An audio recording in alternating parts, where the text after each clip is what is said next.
Hello my dear students, आप सभी students का प्रभा पांडे क्लासेस में स्वागत है। स्टूडेंट्स, आज हम पढ़ेंगे वाटर अ प्रीशियस नेचुरल रिसोर्स। पानी एक अनमोल प्राकृतिक संपदा। मीन्स इसको हमने प्राकृतिक संपदा इसलिए कहा गया है, अनमोल इसलिए कहा गया है क्योंकि पानी बहुत ही बहुमूल्य है, अनमोल है, प्रीशियस है। क्योंकि पानी के बिना हमारा जीवन संभव नहीं है। मीन्स पानी के बिना हम जीवित नहीं रह सकते हैं। कोई भी हमारी अर्थ के या हमारे एनवायरनमेंट का कोई भी पार्ट या भाग जिसको हम ह्यूमन बींग्स अपनी नीड्स को, अपनी ज़रूरतों को पूरा करने में यूज़ करते हैं, इस्तेमाल करते हैं, यूटिलाइज करते हैं, उसको हम नेचुरल रिसोर्स कहते हैं। नेचुरल रिसोर्सेज को हम अर्थ रिसोर्सेज भी कहते हैं क्योंकि ये हमारे अर्थ के अलग अलग पार्ट से हमको मिलता है। नेचुरल रिसोर्सेज को हम दो पार्ट्स में डिवाइड करते हैं। फर्स्ट है इनएग्जॉस्टिबल नेचुरल रिसोर्सेज, जिसमें, और सेकंड है exhaustible natural resources. First, inexhaustible natural resources वो रिसोर्सेज जो हमें बहुत लार्ज क्वांटिटी में, बहुत लार्ज बड़ी मात्रा में हमको मिले हैं और वो फ्यूचर में ख़त्म नहीं हो सकते, उसको हम इनएग्जॉस्टिबल नेचुरल रिसोर्सेज कहते हैं, जैसे air, sunlight etcetera. Exhaustible natural resources वो रिसोर्सेज जो हमें बहुत ही लिमिटेड, कम मात्रा में हमें प्रेजेंट है, हमारी अर्थ में प्रेजेंट है और वो कभी भी खत्म हो सकते हैं यदि हम उनका सही से इस्तेमाल न करें, उनका दुरुपयोग करें। मीन्स उनको फालतू में बर्बाद करेंगे तो वो नष्ट हो जाएंगे, खत्म हो जाएंगे। इसको हम एक्सहॉस्टिबल नेचुरल रिसोर्सेज कहते हैं, जैसे coal, petroleum etcetera. Now next topic is uses of water. Water हमारे लिए बहुत ही इसेंशियल है, महत्वपूर्ण है हमारे जीने के लिए, हमारे जीवन को चलाने के लिए हमें पानी की बहुत ही ज़रूरत है। हमारी सारी जो एक्टिविटीज़ हैं, जो हमारे लाइफ प्रोसेसेस हैं, जो हमारी जीवन से संबंधित प्रोसेसेस हैं, जैसे डाइजेशन, न्यूट्रिएंट्स का डिस्ट्रीब्यूट करना, ब्लड का ट्रांसपोर्ट ऑफ ब्लड, इन सब में, और एक्सक्रीशन जो है, excretion means removal of water from the body. Means हमारी बॉडी से जो फालतू पानी, जो गंदा पानी होता है वो बाहर निकलता है स्वेट के रूप में, यूरिन के रूप में। इसी को हम इसके लिए भी हमें वाटर की ज़रूरत होती है। वाटर हमारे बॉडी के टेम्परेचर को मेंटेन करता है, सही रखता है हमको। जैसे स्वेट, हमको पसीना आना, उससे हमारा जो बॉडी का टेम्परेचर है वो सही रहता है। हमारे रूटीन के work, daily routine work means हमारी जो दैनिक कार्य होते हैं, दिनचर्या के वर्क होते हैं, काम होते हैं, उनको काम करने में भी हमको पानी की ज़रूरत होती है, जैसे पीना, ड्रिंकिंग, कुकिंग और क्लीनिंग यूटेंसिल्स मीन्स बर्तन को धोने के लिए हमारे सारे काम जो हैं वो पानी से ही संभव है। इसके अलावा इलेक्ट्रिसिटी को जनरेट करने के लिए और खेती बाड़ी करने के लिए हमें पानी की ज़रूरत होती है। Now next topic is availability water on earth या नेचर। मीन्स हमारी नेचर में, हमारे अर्थ में वाटर कितना प्रेजेंट है या कितना अवेलेबल है।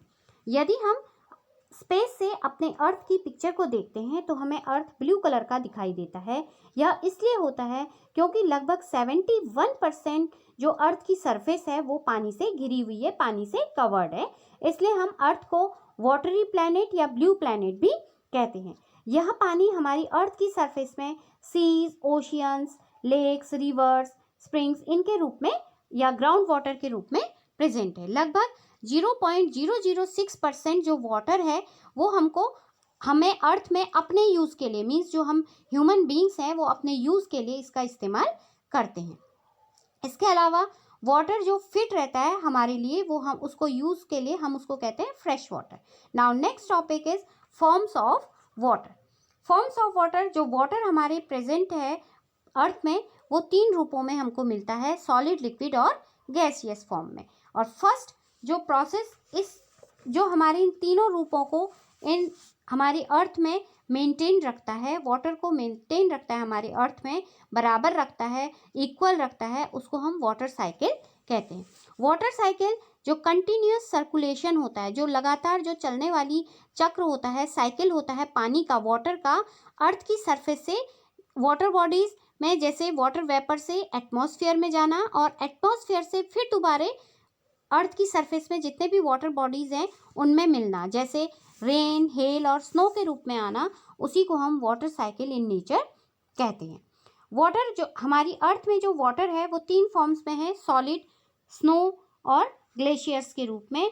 लिक्विड वाटर जो है वो हमें ओशियन, सीज, रिवर्स, लेक्स और अंडरग्राउंड वाटर के रूप में प्रेजेंट है। और गैसियस रूप में वाटर वेपर्स, जैसे एयर में जितना भी वाटर वेपर है वो गैसियस फॉर्म में प्रेजेंट है। Yes, now next topic is ground water. Rocks के बीच में जो गैप होते हैं या सॉइल पार्टिकल्स होते हैं उनके बीच में ये पानी प्रेजेंट रहता है।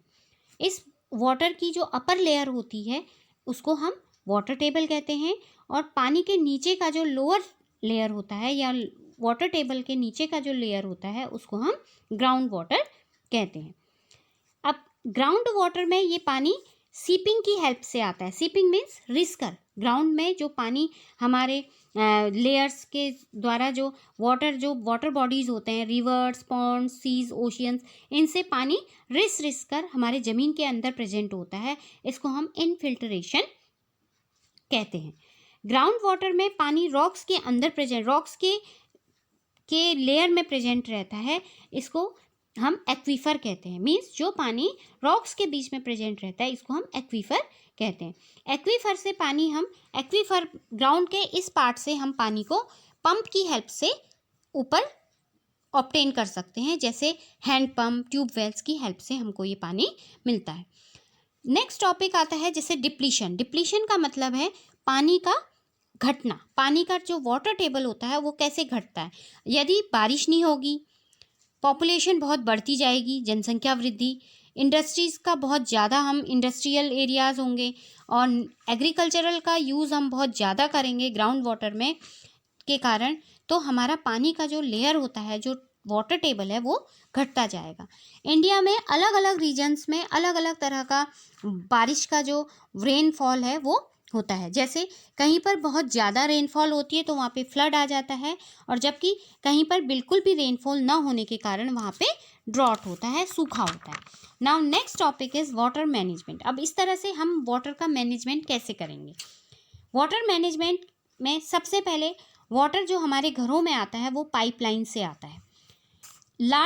बहुत ज़्यादा जो वाटर हम वेस्ट करते हैं अपने, वो होता है लीकेज ऑफ पाइपलाइन से। मीन्स पाइपलाइंस के टूटने से बहुत ज़्यादा पानी का वेस्ट होता है। या हम अपने हाउस कीपिंग, जो भी हमारे घर के काम होते हैं उनमें हम पानी का बहुत ही वेस्टेज करते हैं। इसके अलावा ब्रश करते वक्त, शेविंग करते वक्त हम नल को खुला रखते हैं। इसके अलावा शॉवर लेते हैं, और बकेट की जगह पे, मीन्स हमें नहाते वक्त बाल्टी का यूज़ करना चाहिए, ना कि शॉवर का। इसके अलावा क्रॉप्स में खाली पानी, साफ़ पानी डालने की बजाय हम सब्जी वगैरह को धोने के बाद जो पानी बचता है उसको डालें, तो इससे हमारी पानी की बचत होगी।